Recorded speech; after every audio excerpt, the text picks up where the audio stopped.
So, what does that mean for HR apprenticeships? On this next slide, some of the benefits that, for those of you who are thinking about, should I do this, the quarter of you who are on that, actually this is stuff for you. It's all about advancing the careers of existing staff. Yes, they're known apprenticeships as a concept for bringing people who are totally new to the workplace in, but actually the changes that I just talked about mean that they're about turbocharging the career that you might already have been in for a number of years. Of course, it's about improving careers for young people. As I mentioned, it's about those industry recognised qualifications that are really important. It's about getting experience in other areas that you might not have explored in your everyday job. And this is actually quite an interesting thing about apprenticeships, is that they're not just training you to be brilliant in the job you're in now. They're training you for that occupation as well. So actually, you may be learning about stuff that isn't in your day-to-day job, but could be invaluable when you're going for that next step in your career, or invaluable in helping you to understand what people adjacent to you are getting up to, what's in their day-to-day world. Having insight into the broader occupation, not just getting better at your job, is a key part of this. Big ambition for us, there's a huge ambition for the civil service, is to engender that sense of lifelong learning. We think all of this, for those of you who are thinking of planning the programmes, actually we see across the board an improvement in retention and staff satisfaction. You're being invested in. You are, you know what the plan is for the duration of the apprenticeship and hopefully beyond. For recruiting people into organisations, diversity and improving diversity, it's a brilliant thing. For your building your HR career around your CIPD community is a really crucial part of this. And of course, for this one in particular, access to CIPD membership. I said I wouldn't be talking the whole time. I haven't been very good at that so far. But Caroline, I wanted to kind of come to you now to talk a little bit about CIPD's perspective on apprenticeships and why it's something that you have adopted with such enthusiasm. Yeah, and I guess one thing to point out is these apprenticeships, they're not CIPD apprenticeships because they're led by the new Institute for Apprenticeships. Yeah.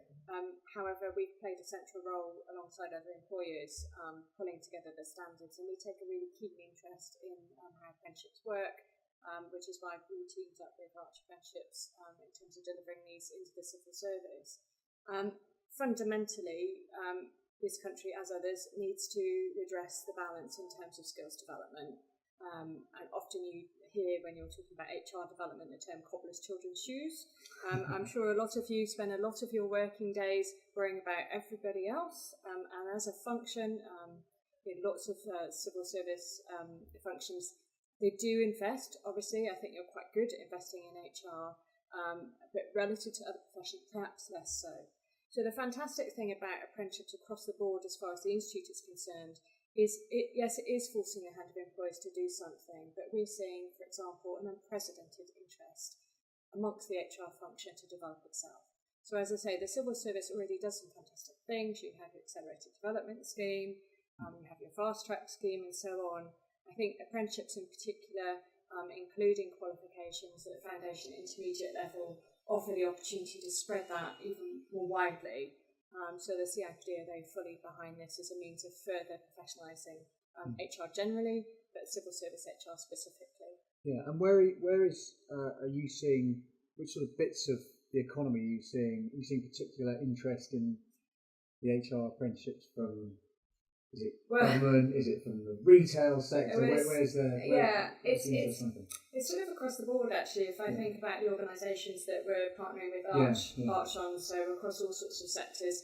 Retail has exploded recently, so a number of leading supermarket chains are partnering with us. The rail industry, telecoms organisation that I won't mention, they're in the news this morning. There's lots. So it's fantastic. So I guess from our point of view within CIPD, there are organisations that are increasingly investing in HR in lots of different ways. But apprenticeships has really, really kind of unlocked that door. It does feel like with HR there's been you mentioned it, I think you said explosive. The apprenticeship seems to have really catalysed there seems to have been this sort of pent up demand for kind of structured training that was fully kind of approved and legit and seen as credible and aspirational. And I think this is the thing. I mean, these qualifications exist as standalone things anyway. They always existed. But I've taken a particular interest in apprenticeships, and I did some research before it all sort of came about. Yeah. And one of the people I spoke to worked for an organisation where they had been using apprenticeships, but not as prolifically as they are now. And she said, Caroline, I'm going to have a learning and development budget unlike I've ever had before. Yeah.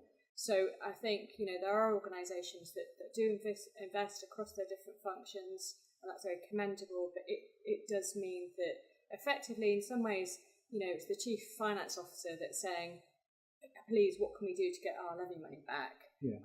Now, that isn't quite the right way of coming about it, but I think we have to be realistic and pragmatic and recognise that, well, of course, why wouldn't you need to get that money back into the organisation? Yeah. And I guess that's why, the government are kind of forcing the hand of organisations. I think the outcome, if it's run well and done properly, is going to be absolutely fantastic for people who go on apprenticeships, but also our country too. No, I think that's, thank you.